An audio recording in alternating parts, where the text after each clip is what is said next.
Bennet to find comfort in staying home at any period of her life. She concluded with many good wishes that Lady Lucas might soon be equally fortunate, though evidently and triumphantly believing there was no chance of it.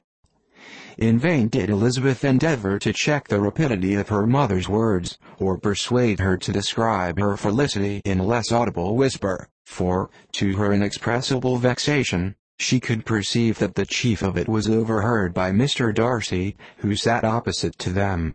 Her mother only scolded her for being nonsensical. "What is Mr. Darcy to me, pray, that I should be afraid of him? I am sure we owe him no such particular civility as to be obliged to say nothing he may not like to hear. For heaven's sake, madam, speak lower. What advantage can it be for you to offend Mr. Darcy? You will never recommend yourself to his friend by so doing." Nothing that she could say, however, had any influence. Her mother would talk of her views in the same intelligible tone. Elizabeth blushed and blushed again with shame and vexation. She could not help frequently glancing her eye at Mr. Darcy, though every glance convinced her of what she dreaded, for though he was not always looking at her mother, she was convinced that his attention was invariably fixed by her. The expression of his face changed gradually from indignant contempt to a composed and steady gravity. At length, however, Mrs. Bennet had no more to say, and Lady Lucas, who had been long yawning at the repetition of delights which she saw no likelihood of sharing, was left to the comforts of cold ham and chicken.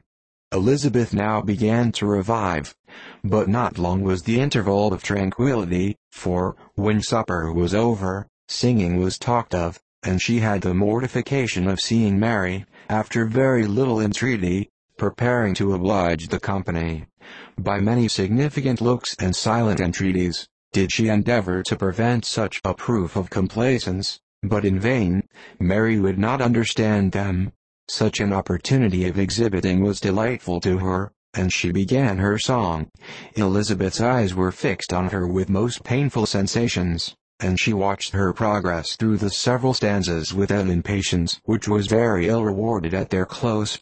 For Mary, on receiving, amongst the thanks of the table, the hint of a hope that she might be prevailed on to favour them again, after the pause of half a minute began another.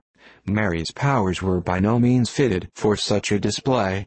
Her voice was weak, and her manner affected. Elizabeth was in agonies. She looked at Jane, to see how she bore it, but Jane was very composedly talking to Bingley.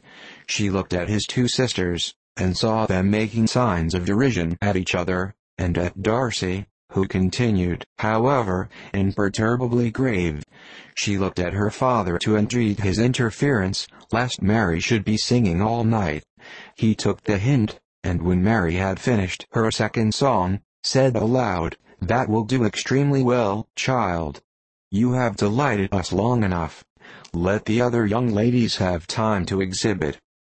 Mary, though pretending not to hear, was somewhat disconcerted, and Elizabeth, sorry for her, and sorry for her father's speech, was afraid her anxiety had done no good. Others of the party were now applied to. "If I," said Mr. Collins, "were so fortunate as to be able to sing, I should have great pleasure, I am sure, in obliging the company with an air, for I consider music as a very innocent diversion, and perfectly compatible with the profession of a clergyman. I do not mean, however, to assert that we can be justified in devoting too much of our time to music, for there are certainly other things to be attended to. The rector of a parish has much to do.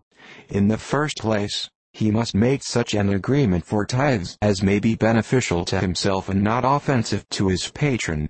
He must write his own sermons, and the time that remains will not be too much for his parish duties, and the care and improvement of his dwelling, which he cannot be excused from making as comfortable as possible.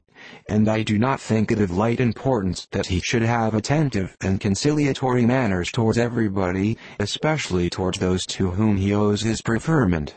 I cannot acquit him of that duty, nor could I think well of the man who should omit an occasion of testifying his respect towards anybody connected with the family."